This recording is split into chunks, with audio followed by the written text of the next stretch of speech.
বাংলাদেশের তেলবাহী জাহাজ বাংলার জয়যাত্রা এটিকে হরমুজ প্রণালী দিয়ে অতিক্রম করতে পারমিশন দেয়নি ইরানি কর্তৃপক্ষ। এরকম নিউজ সম্ভবত আপনারা গতকাল দেখেছেন। মূলত এই জাহাজটি যুদ্ধ শুরুর আগেই, অর্থাৎ 40-45 দিন হয়ে গেছে, হরমুজ প্রণালী ক্রস করতে পারেনি। জানেন যে হরমুজ প্রণালী বন্ধ ছিল, যুদ্ধ চলছে বিভিন্ন কারণে। সো যেহেতু আপনার সোকল্ড যুদ্ধবিরতি বলবো, এই সকল যুদ্ধবিরতি যখন শুরু হয় তখন আপনার আমরা আশা করেছিলাম বা বিভিন্ন দেশ আশা করেছে যাতে তাদের যে জাহাজগুলা হরমুজ প্রণালীতে আটকে রয়েছে সেগুলা এখন নিরাপদ গন্তব্যে পৌঁছাবে।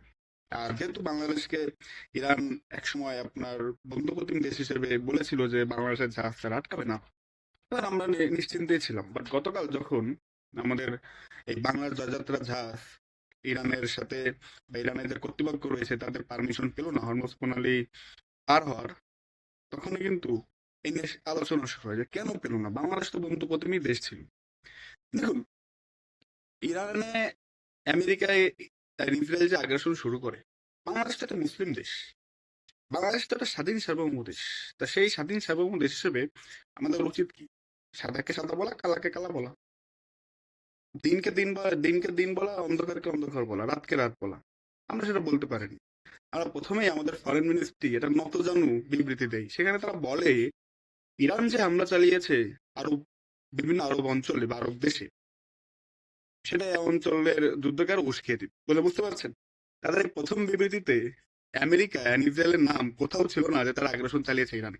প্রথমে কে শুরু করেছে? প্রথমে তো আমেরিকা ইসরায়েল শুরু করেছে, ছিল না রে ভাই। পরে তারা একটা সংশোধনী বিবৃতি দেয় আমাদের পররাষ্ট্র মন্ত্রণালয়, সেখানে হয়তো সেখানে তারা বলেছে যে এসব আগ্রাসন টাগ্রাসনকে কাম্য না। আর বাংলাদেশ টু বি অনেস্ট বলতে গেলে গার্ডস নিয়ে কথা বলতে পারেনি এবং আপনার ফ্রাঙ্কলি কিছু বলতে পারেনি যে না, এটা আগ্রাসন হচ্ছে। কারণ কি? কারণ আমেরিকার কাছে আমাদের পররাষ্ট্র নীতি নতজন, টু বি অনেস্ট। বিশেষ করে ইন্টারিম গভর্নমেন্ট মোহাম্মদ ইউনূস, তিনি এটা কি কি চুক্তি করে গিয়েছে আমেরিকার সাথে জানি না ভাই। নন ডিসক্লোজার এগ্রিমেন্ট, এনডিএ যেসব চুক্তি করেছে এগুলো তো দেশ বিরোধী চুক্তি। এগুলো নিয়ে এখন কেউ কথা বলবে না, কারণ ইউনূসের বাহিনীরা এখন সোশ্যাল মিডিয়া মূলত ব্যবহার করছে এবং তাদের আধিপত্যই বেশি বা একসময় কথা উঠবে। তো যাই হোক, রাশিয়ার থেকে তেল কিনতে আমেরিকার পারমিশন লাগে, বাংলাদেশ একটা স্বাধীন দেশ, বুঝতেই তো পারছেন কতদূর জল গড়িয়েছে। তো এই সবটা ইরানের না যায়, ইরানের না জানার কথা না। ইরান, আপনার যেহেতু ইরানের কাছে তথ্য গিয়েছে যে বাংলাদেশের পররাষ্ট্রনীতি বেশ নতজানু আমেরিকার কাছে, সেই হিসাবেই আপনার ইরান হয়তো বা এই ব্যবস্থা নিয়েছে। টু বি অনেস্ট বলতে গেলে ইরান কোন দিবেই, কারণ আপনি ইরানকে, ইরানে আগ্রাসন হচ্ছে তার বিরুদ্ধে সত্য কথা বলতে পারবেন না, তো ইরান কি আপনার জাহাজ ছেড়ে দিবে নাকি? এ হয় না।